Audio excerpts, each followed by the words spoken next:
नमस्कार दोस्तों, money mindset series में आप सभी का स्वागत है। आज हम चर्चा करेंगे 9 मिस्टेक पर, 9 गलतियों पर जो हमारी फाइनेंशियल फ्रीडम को प्राप्त करने में अवरोध पैदा करती है, रुकावट पैदा करती है। यदि आप उन 9 मिस्टेक को करना बंद कर देते हो तो आप फाइनेंशियली फ्रीडम प्राप्त कर सकते हो। एंड वीडियो के लास्ट में हम 9वां पॉइंट डिस्कशन करेंगे। यदि आप वो मिस्टेक अवॉइड कर देते हो, उस मिस्टेक को आप सुधार लेते हो तो आपकी 8 मिस्टेक जो पहले वाली है वो ऑटोमेटिकली सुधर जाएगी। ये सब कुछ जानने के लिए वीडियो के अंत तक बने रहें। तो चलो स्टार्ट करते हैं हमारा आज का वीडियो। हमारी पहली मिस्टेक आती है इग्नोरिंग योर डेब्ट, यानी कर्ज को नज़रअंदाज करना। कई बार हम पैसे की उधारी लेते हैं, चाहे वो क्रेडिट कार्ड से लेते हैं, लोन से लेते हैं या किसी व्यक्ति विशेष से लेते हैं। हम उसे नज़रअंदाज करते जाते हैं। जैसे एक छोटी क्लास का बच्चा होता है, आज का होमवर्क कल करूँगा, कल का होमवर्क परसों करूँगा। इसी प्रकार से लायबिलिटी का यानी कर्ज का दायरा होता है जो दिन ब दिन बढ़ता जाता है। एंड एक दिन इतना बढ़ जाता है कि हम उसे चुकाने में असमर्थ पाते हैं एंड हम हमारा पूरा जीवन उसे चुकाने में व्यतीत कर देते हैं। हम हमारी लाइफ को अच्छे से एंजॉय नहीं कर पाते। इसलिए आप जितनी भी बैड लायबिलिटी है, लायबिलिटी 2 प्रकार की होती है। एक होती है गुड, जो आपका एसेट बनाने में आपकी हेल्प करती है। दूसरा कर्ज होता है, उधारी होती है बैड लायबिलिटी, जो बुरी होती है।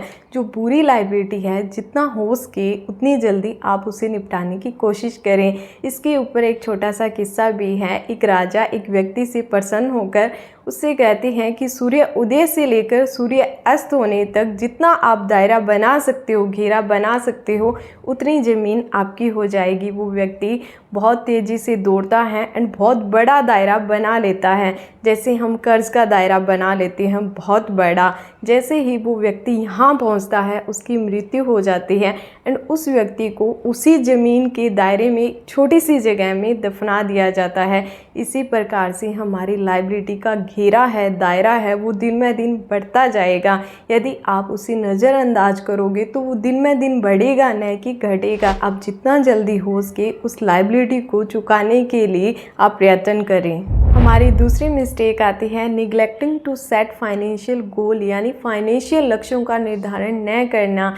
बिना किसी गोल के एक रोड ट्रिप पर जाना मज़ेदार हो सकता है, बट आप भटक सकते हो। इसी प्रकार से एक समुंदर में एक जहाज़ को छोड़ दिया जाए एंड उसकी जो डेस्टिनेशन है वो क्लियर न हो, स्पष्ट न हो कि उसे जाना कहाँ है, तो वो जहाज़ खो सकता है। इसी प्रकार से यदि हमारा फाइनेंशियल फ्रीडम को लेकर जो हमारा गोल है वो सेट नहीं है तो हम उस पॉइंट पर नहीं पहुंच सकते। इसमें नेटवर्थ का कंसेप्ट काम करता है, जिसके ऊपर डिटेल में ऑलरेडी मैंने वीडियो बना रखा है। बहुत अच्छा वीडियो है, आप वो वीडियो ज़रूर देखें। लिंक आपको डिस्क्रिप्शन में मिल जाएगा। आपने किसी भी धार्मिक व्यक्ति से या धार्मिक ग्रंथों में पढ़ा या सुना होगा कि नो दाई सेल्फ मीन्स खुद को जानो। फाइनेंशियल की टर्म में खुद को जाना मीन्स नेटवर्थ को जाना कि आप कहाँ खड़े हो। यदि आपको ये नहीं पता है कि आप कहाँ खड़े हो एंड कहाँ आपको जाना है तो इन बिटवीन आप कैसे वर्क कर सकते हो, आप फाइनेंशियली फ्रीडम कैसे प्राप्त कर सकते हो। यदि आप फाइनेंशियली फ्रीडम प्राप्त करना चाहते हो तो आपको पता होना चाहिए कि आप कहाँ खड़े हो एंड कहाँ आपको पहुँचना है। इन बिटवीन जो चेंजेस आते हैं, इन बिटवीन जो आपका पाथ है, जो आपने डिसाइड किया है, उसमें आपने काम करना है। नेटवर्थ मीन्स आपकी जो टोटल एसेट है माइनस लायबिलिटी यानी देनदारी है, वो आपकी नेटवर्थ है। फिर ये पॉइंट आता है 1 मिलियन यूएसए डॉलर, यानी आज की डेट में लमसम आइडिया लगाएं तो 8.5 करोड़ की संपदा नेटवर्थ किसी व्यक्ति की है तो वो फाइनेंशियली फ्री है। अब ये पॉइंट आपने फाइंड आउट कर लिया, ये 1 मिलियन यूएसए डॉलर रहता है। इन बिटवीन आपने वर्क करना है। यदि आपको मंजिल यानी कहाँ जाना है इस बात का पता है, आपने जो पाथ है वो सही सिलेक्ट किया है, तो देर सवेर आप अपनी मंजिल तक पहुँच सकते हो। यदि आपको आपकी मंजिल का पता नहीं है, रास्ता आपने गलत चूज़ कर लिया, तो आप उस मंजिल तक नहीं पहुंच सकते। इसीलिए जब भी आप फाइनेंशियली फ्रीडम चाहते हो तो सबसे पहले फाइनेंशियल गोल को डिसाइड करो, खुद की नेटवर्थ फाइंड आउट करो कि मैं कहाँ खड़ा हूँ या खड़ी हूँ। देन आपने यहाँ 1 मिलियन यूएसए डॉलर पर पहुँचना है। फिर आप इसी दिशा में काम करना शुरू करें।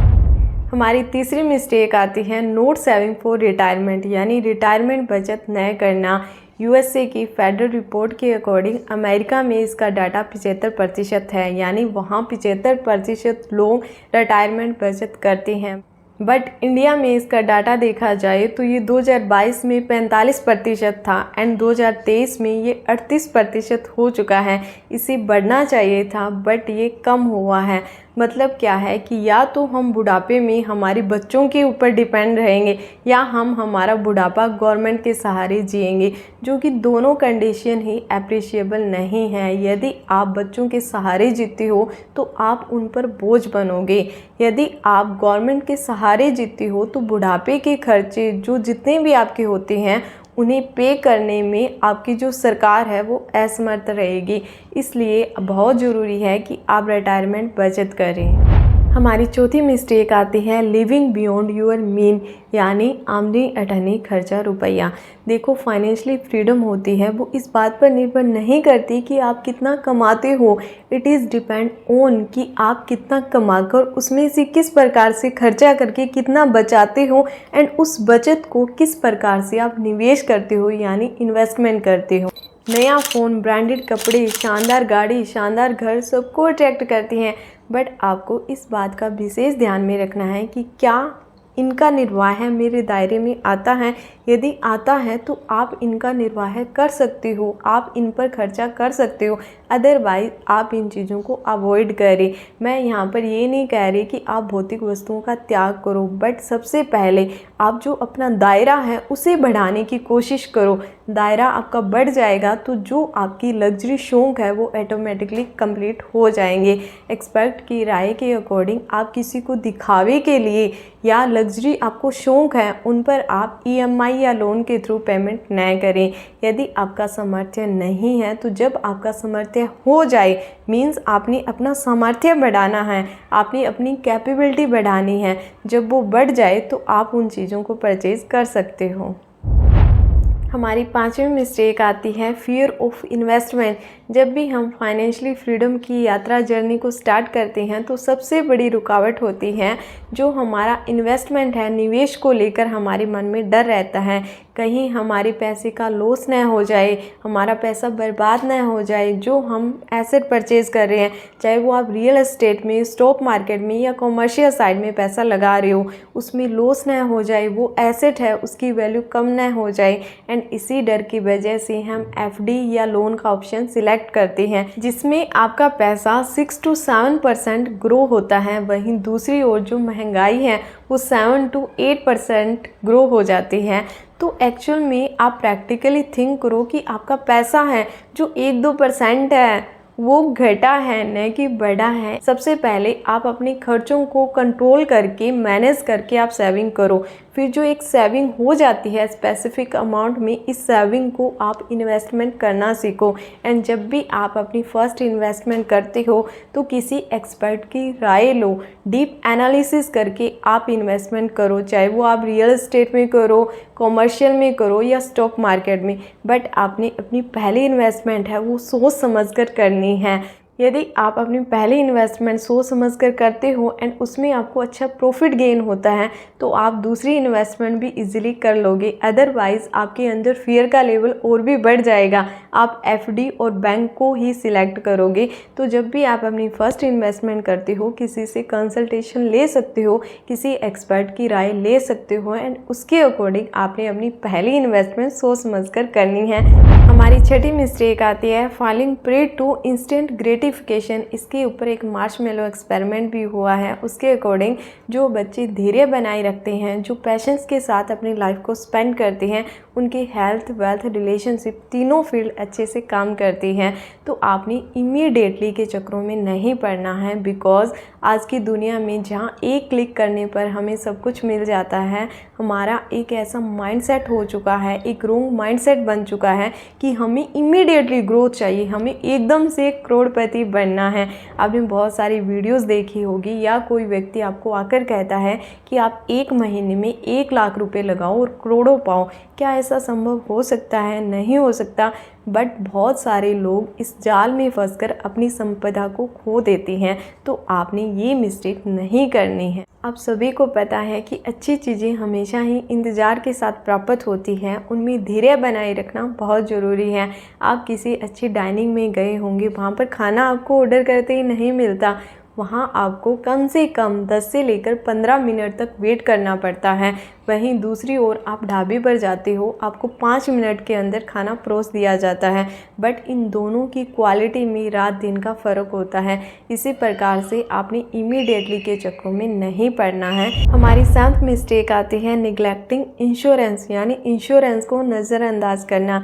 दिसंबर 2023 की रिपोर्ट के अकॉर्डिंग जो lower class and middle class लोग हैं, उनमें सिर्फ 30 से लेकर 35% लोग इंश्योरेंस करवाते हैं, चाहे वो ऑटोमोबाइल इंश्योरेंस हो, लाइफ इंश्योरेंस हो या हेल्थ इंश्योरेंस हो। जो उनमें से 70% लोग रह गए वो इंश्योरेंस नहीं करवाते। इंश्योरेंस हमारी लाइफ में किस प्रकार से काम करता है, जैसे एक स्पेसिफिक हाइट पर कोई व्यक्ति जाता है तो उसे लगता है कि मैं पैराशूट का एक्स्ट्रा वजन क्यों ढूँ, बट वो उठाता है क्योंकि उसे पता है, क्लियर है कि यदि मैं गिर गया तो मेरे पास क्या ऑप्शन रहेगा, मुझे बचाने के लिए मेरे पास क्या ऑप्शन रहेगा। इसी प्रकार से इंश्योरेंस हमारी लाइफ में काम करता है। देखो, किसी के साथ कभी भी कुछ भी हो सकता है, भगवान न करे आपके साथ कोई हादसा हो गया तो आपका जो फिज़िकल डैमेज हुआ है वो तो देखो हुआ है, बट आपके ऊपर फाइनेंशियल एक्स्ट्रा स्ट्रेस ना आए, तब इंश्योरेंस आपकी हेल्प करता है। तो इसीलिए आप सभी ने इंश्योरेंस ज़रूर करवाना है। हमारी 8वीं मिस्टेक आती है स्पेंडिंग विदाउट ट्रैक, यानी कोई ट्रैक न करके ही आप खर्चे किए जा रहे हो। आपको पता होना चाहिए जो आपका मंथली एक्सपेंडिचर है किस पर्टिकुलर फील्ड में कितना जाता है, ग्रोसरी में कितना जाता है, ऑटोमोबाइल में कितना जाता है, बच्चों की स्टडी में कितना जाता है। ऐसी बहुत सारी कैटेगरीज है जिनमें आपको पता होना चाहिए जो आपका मंथली एक्सपेंडिचर है वो किस फील्ड में कितना पैसा जा रहा है। यदि आपको ये चीज़ पता नहीं होगी तो आप इस ट्रैक में फंसते जाओगे, एंड ये ऐसा जाल है जिसमें आप फंसते जाते हो, गिरते जाते हो, फिर आप से उभर नहीं पाते। आप शॉपिंग करने जाते हो, आप 5,000 का टारगेट करते हो, एंड जब आते हो तो यू फाइंड कि आपने 10,000 रुपये की शॉपिंग कर ली, जो कि 5,000 रुपये आपने एक्स्ट्रा लगाए हैं। यदि आप अपने खर्चों को अच्छे से ट्रैक करती हो, अलग अलग आप अकाउंट बना लो, एक आपने ग्रोसरी का बना लिया, एक आपने बच्चों की जो स्टडी है वो बना लिया, दूसरा आपने ऑटोमोबाइल का बना लिया। इसी प्रकार से आप 4-5 अकाउंट क्रिएट कर सकते हो। फिर इनमें पर्टिकुलर आप ऑब्जर्व करो मंथली, ईयरली कि किस फील्ड में, किस अकाउंट में कितना पैसा खर्च हो रहा है। फिर उसके अकॉर्डिंग आप ईयर बाय ईयर अपना बजट बनाओ, एंड बजट ऐसा बनाओ कि एटलीस्ट आपकी जो मंथली इनकम होती है उसमें 10 से लेकर 20% सेविंग हो, नहीं कि सारा पैसा खर्च हो जाए। हमारी 9वीं मिस्टेक जो कि इन 8 मिस्टेक पर वर्क करती है वो क्या है कि अवॉइडिंग फाइनेंशियल एजुकेशन। जी हाँ, फाइनेंस एजुकेशन को नज़रअंदाज करना। आप सभी को पता है कि इंडियन एजुकेशन सिस्टम में फाइनेंस यानी पैसा हमारे जीवन में कैसे काम करता है वो सब कुछ नहीं समझाया जाता, एंड इसी के कारण न तो हमें नॉलेज होती है, हम पैसे के अभाव के कारण हमारी लाइफ में सफ़र करते हैं। हमें नहीं नॉलेज है तो हम उस नॉलेज का ट्रांसफ़र अपने बच्चों में नहीं कर पाते हैं। फिर हमारे जो बच्चे हैं वो अपनी लाइफ को पैसे के अभाव के कारण सफ़र करते हैं। इसलिए हमें बुनियादी शिक्षा, प्रैक्टिकल, पैसे की नॉट टेक्निकल नॉलेज का पता नहीं हो तो भी चलेगा, बट पैसे के बारे में आपका एक अच्छा माइंडसेट होना चाहिए। आपको क्लियर होना चाहिए कि पैसे की क्या वैल्यू है, कैसे हमारी लाइफ में काम करता है, कैसे बजट बनाना है, कैसे खर्चों को कंट्रोल करके बचत करनी है, एंड उस बचत को सही दिशा में किस प्रकार से इन्वेस्टमेंट करना है, पैसे से पैसा किस प्रकार से बनाना है। यदि आप ये 9th पॉइंट सीख लेते हो, मीन्स जो फाइनेंस की बेसिक एंड प्रैक्टिकल नॉलेज आपको आ जाती है, फिर आप पहले जो 8 मिस्टेक हैं उन्हें भी आप अवॉइड कर सकते हो। यदि आप इस मिस्टेक को 9th जो कि फाइनेंशियल एजुकेशन से रिलेटेड है। यदि आप पैसे की नॉलेज प्राप्त नहीं करोगे, किस प्रकार से पैसा हमारे जीवन में काम करता है, क्या इसकी वैल्यू है, तो आप पहले 8 मिस्टेक भी ज़रूर करोगे। इसीलिए सबसे पहले आप इस 9th मिस्टेक पर काम करना शुरू करो। तो ये थी हमारी वीडियो जिसमें हमने 9 मिस्टेक पर बात की है। यदि आप इन 9 मिस्टेक को अवॉइड करते हो तो धीरे धीरे आप फाइनेंशियली फ्री हो सकते हो। आप उस पॉइंट यानी 1 मिलियन यूएसए डॉलर को अचीव कर सकते हो एंड अपनी लाइफ को अच्छे से स्पेंड कर सकते हो। वीडियो के एंड तक बने रहने के लिए आपका धन्यवाद। यदि आपको वीडियो पसंद आता है तो वीडियो को लाइक करें, शेयर करें एंड चैनल को सब्सक्राइब करें।